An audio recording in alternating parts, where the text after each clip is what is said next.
ایک سوال جو آسٹریلیا سے ہماری کسی بہن نے کیا ہے کہ اس کی 15 سال کی بیٹی ہے اور وہ وضو کرتی ہے تو بہت زیادہ وضو کرتی رہتی ہے، گھنٹہ گھنٹہ اس کا وضو مکمل نہیں ہوتا، اور پھر جب وہ نماز پڑھنے کے لیے کھڑی ہوتی ہے تو پھر بھی اس کو مختلف قسم کے وہم آتے رہتے ہیں کہ شاید اس کا وضو پورا نہیں ہے یا کیا ہے مسئلہ، تو اس کا کیا کیا جائے؟ دیکھیں، یہ اس نفسیاتی کیفیت کو، یہ ایک نفسیاتی بیماری ہے، اور یہ یعنی یوں کہہ لیجئے کہ حساسیت کی ایک زیادتی کی بیماری ہے کہ آدمی بہت زیادہ حساس ہوتا ہے، اور اس کو انگریزی میں کہتے ہیں، یہ ماہرین نفسیات نے اس کو ایک بیماری کہا ہے OCD، obsessive compulsive disorder۔ تو بہرحال ماہرین نفسیات اس کا اپنا ایک علاج بھی بتاتے ہیں، کچھ دوائیاں بھی تجویز کرتے ہیں، اور خاص طور پہ سیشنز، وہ کہتے ہیں ماہرین نفسیات کہتے ہیں کہ ہمارے ساتھ آپ سیشن کریں تو ہم ڈی لرننگ کریں گے، اور آہستہ آہستہ انسان جو ہے وہ اس کیفیت سے باہر آ جاتا ہے۔ ویسے بھی جو بچے اس طرح کے سینسٹیو ہوتے ہیں، وہ with the passage of time, جب ان کی تھوڑی سی عمر پختگی کو پہنچتی ہے تو وہ with the passage of time یہ ٹھیک بھی ہو جاتے ہیں، کیونکہ بہت سارے لوگ اس بارے میں خاص عمر میں کانشیس رہتے ہیں۔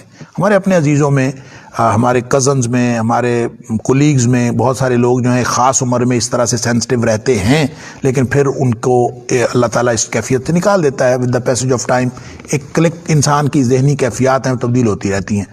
ایک تو بات یہ ہے کہ یہ ایک نفسیاتی کیفیت کا معاملہ ہے، اور ماہرین نفسیات کی انٹرپریشن کو دیکھیں تو پھر سیشنز کریں اور ڈی لرننگ کے اور مختلف نفسیاتی قسم کے علاج کروائیں، اور اس میں پھر دوائی بھی آ سکتی ہے اور مختلف چیزیں آ سکتی ہیں۔ لیکن اس کا جو شرعی پہلو ہے، ہم جو کتاب و سنت کے اوپر یقین رکھنے والے، تو ہمیں یہ یقین رکھنا چاہیے کہ اس کے جتنے بھی کوئی نفسیاتی طور پر یا اس کے ایون جسمانی اور اس کے ذہنی طور پر یا دماغی طور پر بھی کوئی اثرات ہوں، وہ سارے کے سارے اللہ کے ذکر سے ختم ہو سکتے ہیں۔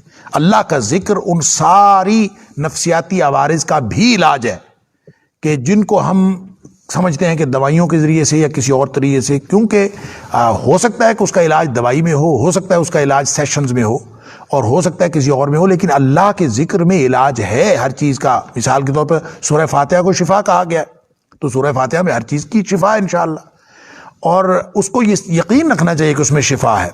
شہد کے اندر شفا ہے تو یقین رکھنا چاہیے کہ اس میں شفا ہے، قرآن نے کہا کہ اس میں شفا ہے، تو یہ ہمیں یقین ہونا چاہیے۔ تو اس لیے میں یہ عرض کروں گا کہ بچوں کے ساتھ وہ سیشن کرانے کی بجائے، نفسیاتی سیشن کسی ماہر نفسیات سے کرانے کی بجائے، آپ خود اس کے ساتھ سیشن کریں، اور اس کو نبی پاک صلی اللہ علیہ وسلم کی وہ احادیث بتائیں جس میں نبی اکرم صلی اللہ علیہ وسلم نے رعایتیں دی ہیں، جس میں انسانی جو فطرت کے نقائص ہیں ان کی رعایت کی ہے، اور جہاں کہیں بھی انسان سے کوئی کمی کوتاہی رہ جاتی ہے، اس کوتاہی کو بھی شریعت بہت حد تک اکاموڈیٹ کرتی ہے کہ ایک حد تک آپ نے احتیاط کرنی ہے۔ لا یکلف اللہ نفسا الا وسعها۔ دیکھیں، پرفیکشن کیا ہے شریعت میں؟ پرفیکشن یہ نہیں ہے کہ آپ کوئی کسی کامل نقطے تک پہنچ جائیں۔ کامل نقطہ وہ ہے جہاں تک انسان اپنی صلاحیتیں پٹ کرتا ہے۔ لا یکلف اللہ نفسا الا وسعها۔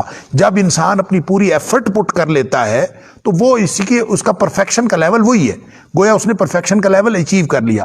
منزل مقصود پر پہنچنا یہ انسان کے ذمے نہیں رکھا گیا، انسان کے ذمے یہ رکھا گیا ہے کہ وہ اپنی کوشش پوری کرے۔ لہٰذا بچوں کو یہ بات سمجھانی چاہیے کہ آپ جو کام کر رہے ہیں آپ نے اس میں اپنی پوری کوشش کرنی ہے۔ پوری کوشش کیا ہے؟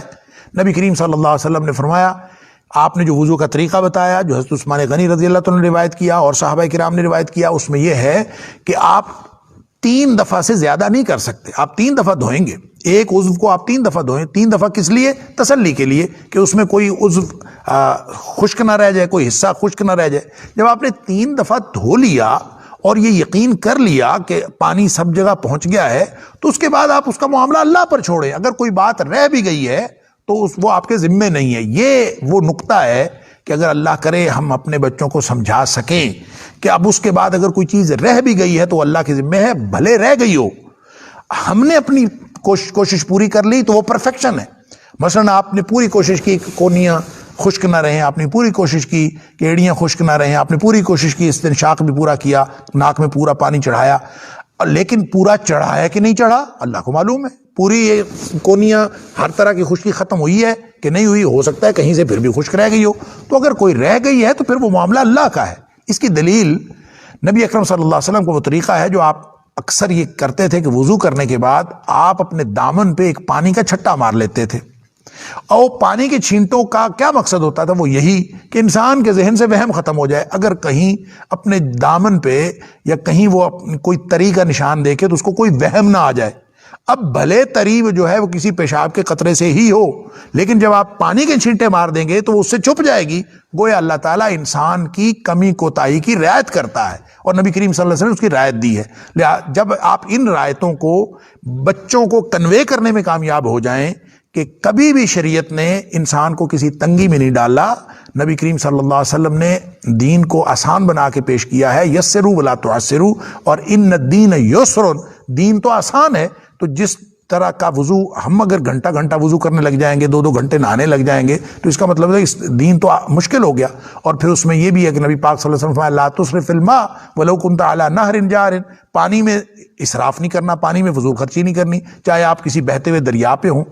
تو جب بہتے ہوئے دریا پہ بھی ہوں، بہت پانی وافر ہو، تو پھر بھی آپ اس میں اسراف نہیں کر سکتے. تو بچوں کو یہ بھی سمجھانے والی بات ہے کہ جب آپ بار بار ہاتھ دھوتے ہیں اور دھوتے ہی رہتے ہیں اور گھنٹہ گھنٹہ، تو آپ کتنا پانی ضائع کرتے ہیں. اس میں آپ نبی پاک صلی اللہ علیہ وسلم کے حکم کی خلاف ورزی کر رہے ہیں، گناہ کے مرتکب ہو رہے ہیں. تو گناہ اور ثواب، نیکی اور برائی، اس کا کانسیپٹ ہمارا ذہن کا بنایا ہوا نہیں ہو سکتا. اس کا کانسیپٹ وہ ہے جو نبی کریم صلی اللہ علیہ وسلم نے بتایا. اللہ کرے ہماری سمجھ میں یہ بات آ جائے، ہم بچوں کو سمجھا سکتے ہیں اور ان کو شفا دینا، ان کو ہدایت دینا، یہ اللہ کا کام ہے. اور ان کو جو تھراپی کی ضرورت ہے، جو ان کو سیشنز کی ضرورت ہے، وہ ضرورت ہے قرآن اور حدیث کے سیشنز کی. گھر کے اندر قرآن کا درس شروع کروائیں، بچوں کو قرآن کا ترجمہ پڑھائیں، احادیث کی کوئی کتاب شروع کروائیں. اور وہ جب آپ ان کو پڑھائیں گے تو نبی کریم صلی اللہ علیہ وآلہ وسلم کی خاص طور پہ ان ابواب کا انتخاب کریں جن میں سہولتوں کی بات کی گئی ہے، انسانی فطرت کے تقاضوں کو اور اس کو رعایتوں کی بات دی گئی ہے، جہاں مختلف فطری انسان کے جو عوارض ہیں ان کی رعایت کی گئی ہے، جہاں آسانیاں دی گئی ہیں، جہاں بشارتیں سنائی گئی ہیں، جہاں انسان کے سارے ان عوارض کا خیال رکھا گیا ہے، وہ والے ابواب کا خیال کریں. تو انشاءاللہ امید ہے کہ یہ تھراپی زیادہ کام دے گی ان سیشنز سے جو سیشنز ماہرین نفسیات کرتے ہیں. آپ ان کو قرآن تھراپی سے، قرآن کے ذریعے سے ان کا علاج کریں. آپ نبی پاک صلی اللہ علیہ وسلم کے فرامین کے ذریعے سے علاج کریں.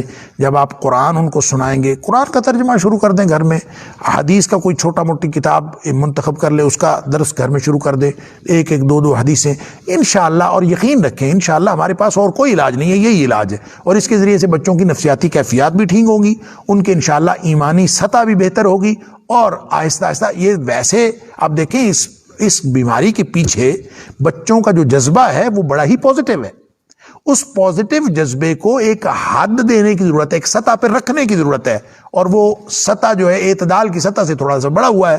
اس کو اعتدال کی سطح پر رکھنے کے لیے آپ نبی کریم صلی اللہ علیہ وسلم کی سیرت کا مطالعہ کریں گے، صحابہ کرام کی زندگیوں کا مطالعہ ان کو کروائیں گے، اور قرآن پاک ان کو بار بار پڑھائیں گے اور سوچ سمجھ کر پڑھنے کی عادت ڈالیں گے. تو انشاءاللہ آہستہ آہستہ وہ اعتدال اور توازن کی سطح بھی حاصل ہو جائے گی جو اصل مقصود ہے. اللہ تعالی ہم سب کو اس اعتدال اور توازن پہ قائم رکھے، ہمارے بچوں کے، ہماری اولادوں کی بھی حفاظت فرمائے. واللہ اعلم.